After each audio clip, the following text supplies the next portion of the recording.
کہ اس نے لوگوں کو گائے کی پرستش پر لگا دیا، گائے کی پوجا کرنے پر لگا دیا، اور وہ بھی کس طریقے پر کہ یہ بنی اسرائیل والے جب فرعون کے ہاں سے نکلے تھے تو ان لوگوں کے زیورات بھی لے کر کے آ گئے تھے، کسی طرح سے انہوں نے زیورات ہتھیا لیے تھے اور وہ اپنے ساتھ لے کر کے آ گئے تھے، ان سارے زیورات کو اس نے پگھلا کر کے بچڑا بنایا اور اس بچڑے کے منہ کے اندر کچھ مٹی ڈالی، اس سے پوچھا یہ مٹی کہاں سے لائے ہو؟ کہنے لگا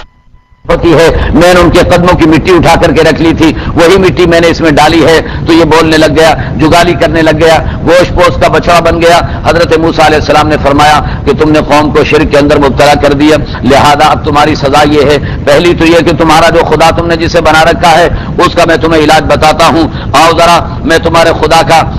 کیا حال کرتا ہوں ذرا دیکھو۔ حضرت موسیٰ علیہ السلام نے فرمایا، حضرت موسیٰ علیہ السلام کہنے لگے وانظر الى الهك الذي ظلت عليه عاكفا لنحرقنه ثم لننسفنه في اليم نسفا انما الهكم الله الذي لا اله الا هو، تمہارے رب کو ہم جلائیں گے، جلانے کے بعد اس کی راکھ کو بکھیر دیں گے اور دنیا کو بتائیں گے کہ معبود ایک اللہ کی ذات ہے، اللہ کے علاوہ کوئی معبود نہیں بن سکتا ہے۔ اور پھر اس کے لیے بھی سزا تجویز کر دی، اس کے لیے بڑی عجیب سزا تجویز کی۔ حضرت موسیٰ علیہ السلام نے فرمایا تیری سزا یہ ہے کہ اگر تو کسی کو لگ گیا یا تجھ سے کوئی لگ گیا تو تجھے بخار ہو جایا کرے گا، چنانچہ اس کا جسم اگر کسی سے ٹچ ہو جاتا تو بھی اسے بخار چڑھ جاتا، اور اگر کوئی دوسرا اس سے مس ہو جاتا تو بھی اس کو بخار چڑھ جاتا۔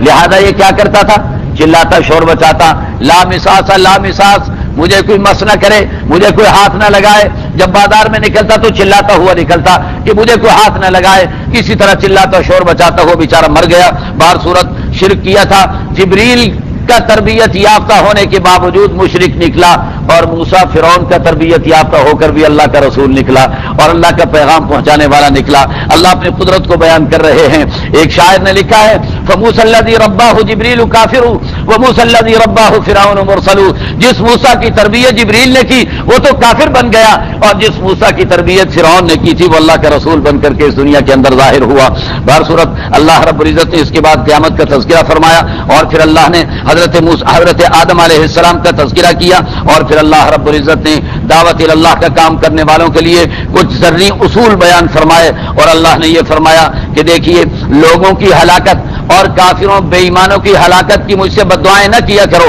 اس لیے کہ میں ان کو ایک وقت مقررہ پر ہلاک کروں گا، ان کا وقت متعین ہے، تمہارا کام یہ ہے کہ فاصبر علی ما یقولون، ان کی باتوں پر صبر کرو، اور پھر صبح و شام اللہ کی عبادت کے اندر مصروف رہا کرو، اور پھر ان لوگوں کو جو ہم نے وسائل دے رکھے ہیں، عیش و عشرت کے انتظامات دے رکھے ہیں، تو للچائی ہوئی نظروں سے ان کی طرف نہ دیکھا کرو، اللہ کے رزق پر اکتفا کرو جو اللہ نے تمہیں عطا فرما رکھا ہے، قرات شاعری کا مظاہرہ کرو، اور خود بھی نماز کی پابندی کرو، اپنے گھر والوں سے بھی نماز کی پابندی کراؤ، اور یہ یاد رکھو کہ اگر ہم